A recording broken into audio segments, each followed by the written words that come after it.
Oi galera, estavam gostando das férias? Mas agora vamos dar adeus a essas férias e vamos voltar ao aprendizado.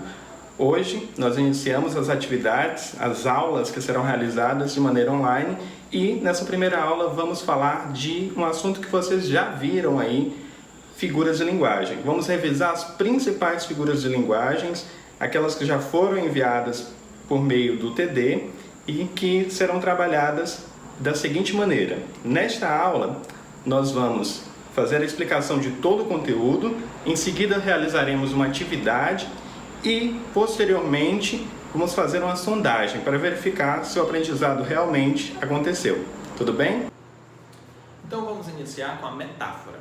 A metáfora é uma figura de linguagem que consiste numa relação entre uma palavra e outra, que guarda algum significado.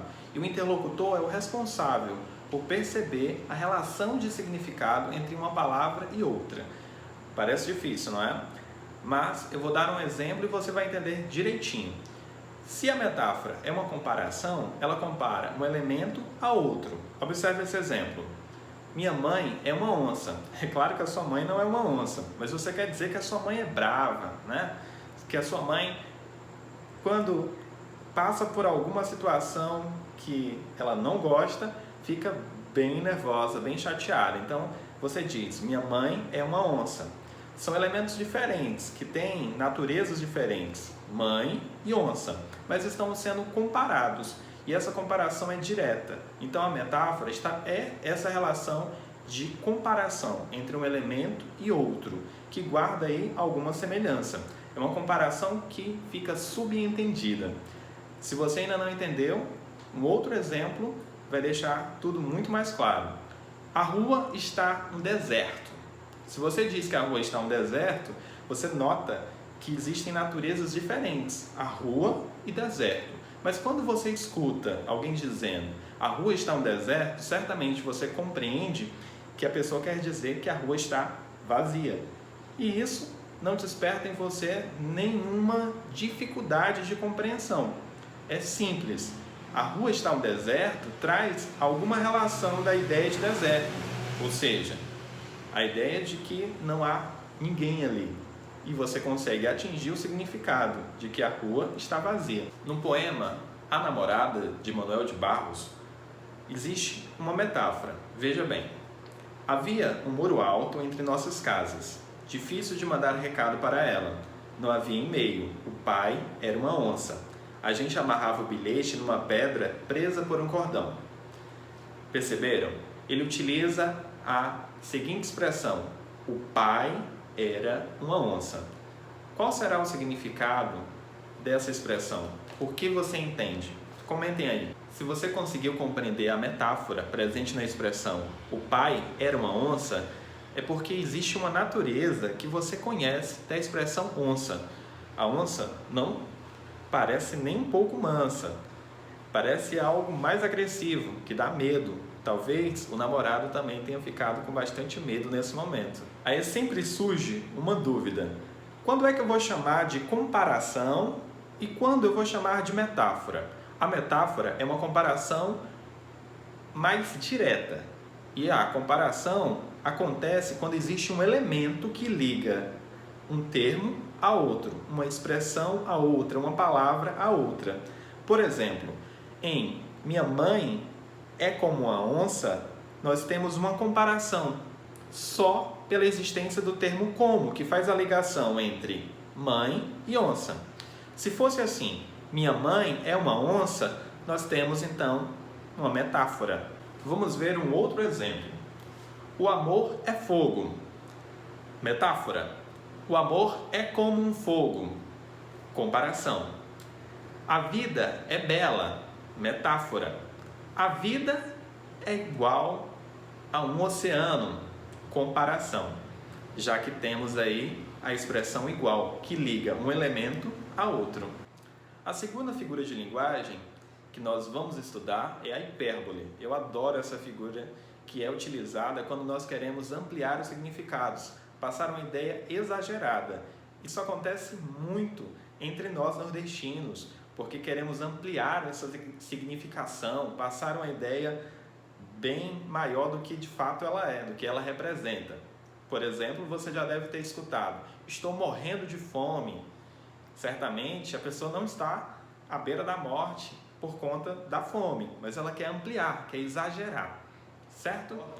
Esse vaso pesa 1 tonelada. Obviamente que esse vaso não pesa 1 tonelada, mas eu quero ampliar o significado, quero dizer que ele é muito pesado. Então, você já deve ter percebido que a hipérbole apela para o exagero, apela para a intensidade.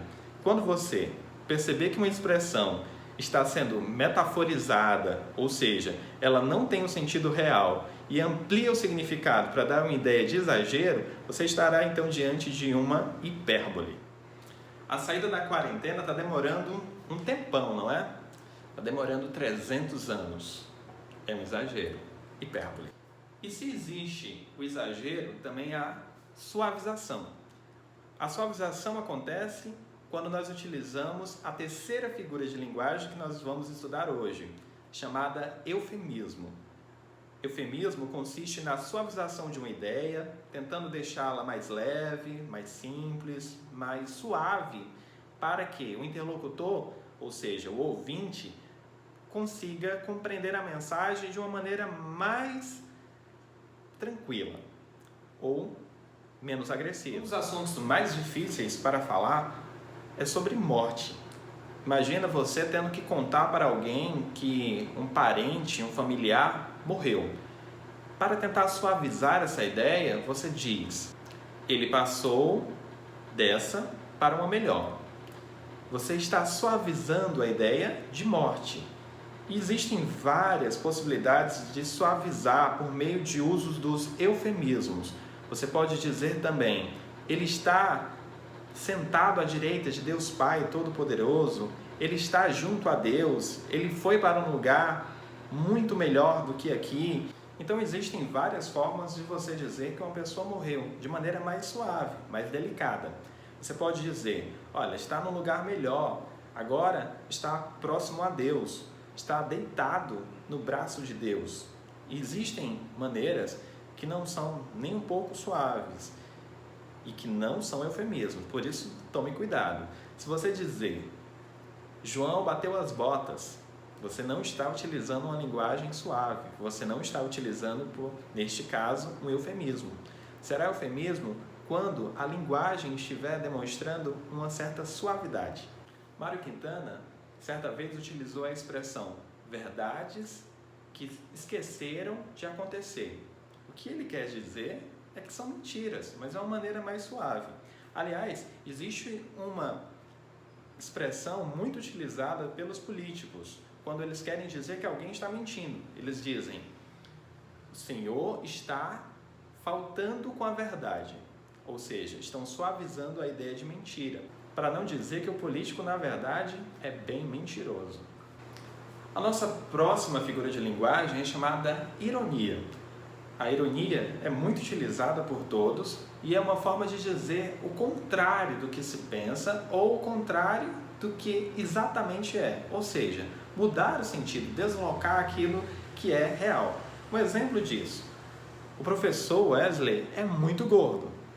Isso só pode ser uma ironia. E se você escutar alguém dizendo: olha, o professor Wesley é muito gordo, certamente você vai identificar que é oposto à realidade. E se é oposto à realidade, a pessoa está sendo irônica. Agora, existe uma diferença entre ironia e sarcasmo. Vamos ver. Olha só que interessante este exemplo nesta tirinha. No primeiro quadrinho, a primeira personagem diz: olha só quem chegou, não está nem um pouco atrasado. Ou seja, quer demonstrar que a pessoa de fato está atrasada. É o contrário do que se pensa, é o contrário do que é, né? Já no sarcasmo, existe uma certa objetividade, como acontece no segundo quadrinho. Chegou cedão para a reunião de amanhã. Ou seja, a pessoa está sendo sarcástica, não é verdade, não é real. Talvez nem aconteça a reunião amanhã, mas o que ela quer deixar bem claro é que a pessoa chegou bem tarde para aquela reunião. Para outra, talvez ela tenha chegado mais cedo. E o deboche, que é uma forma irônica de ser, no terceiro quadrinho, a personagem diz: e lá vem o prêmio Nobel da pontualidade. Então ele está sendo bem debochado. Mas de forma geral, vocês devem entender que a ironia é uma figura de linguagem que estabelece o contrário do que se pensa, do que se diz. Observe este outro exemplo. Ele estudou tanto que tirou 0 na prova. Se a pessoa estudou tanto, espera-se que ela tenha tirado uma nota boa. Então a pessoa está sendo debochada, não é? Ou seja, irônica. Está ironizando exatamente a ideia de que a pessoa não estudou nada. Por isso tirou 0 na prova. E aí, vocês costumam ser irônicos? Uma outra figura de linguagem é chamada personificação. Como o próprio nome já demonstra, trata-se de pessoa. Agora, pessoa em que sentido?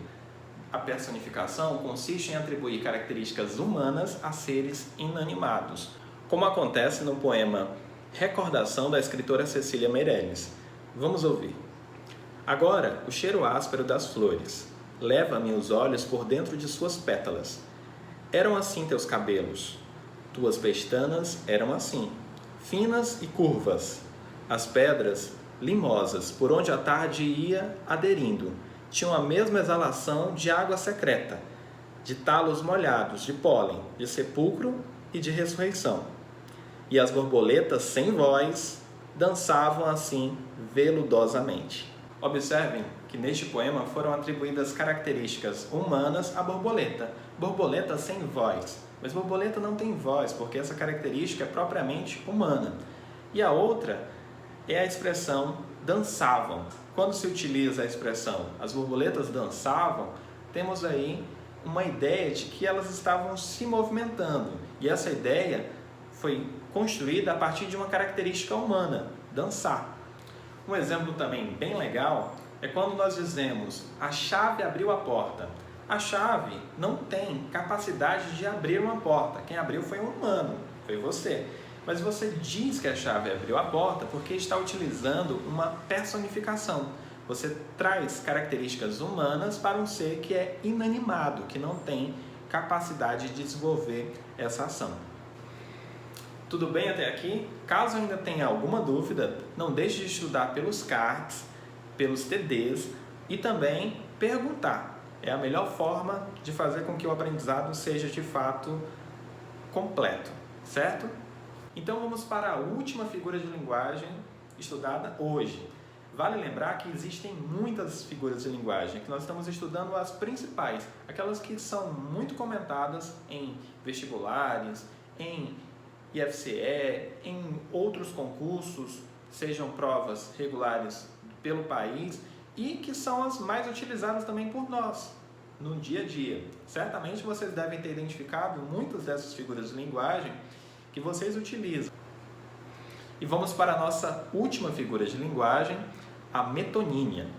A metonímia consiste em estabelecer uma relação de contiguidade entre um elemento e outro. Ah, professor, e o que é contiguidade? É uma relação de algum valor semântico, de algum valor de significado entre um elemento e outro. É quando existe alguma relação que possa ser compreendida dentro da expressão. Ficou difícil, não é? Mas vejam só esse exemplo. Nesta tirinha, o primeiro personagem diz que seu pai tem 800 cabeças de gado. O segundo personagem então responde: o meu pai só tem um boi, mas ele está inteirinho. Percebam como foi compreendida a expressão do primeiro quadrinho, como uma relação de uma parte pelo todo. Então, na verdade, o personagem não queria dizer que o pai tinha apenas as cabeças de gado, mas foi utilizada a ideia de que existe uma parte que possa ser compreendida pelo todo. Por exemplo, quando você diz, essas crianças não têm teto. Teto está para casa. Teto é uma parte da casa. Quando se diz também, vou pedir a mão de Maria em casamento.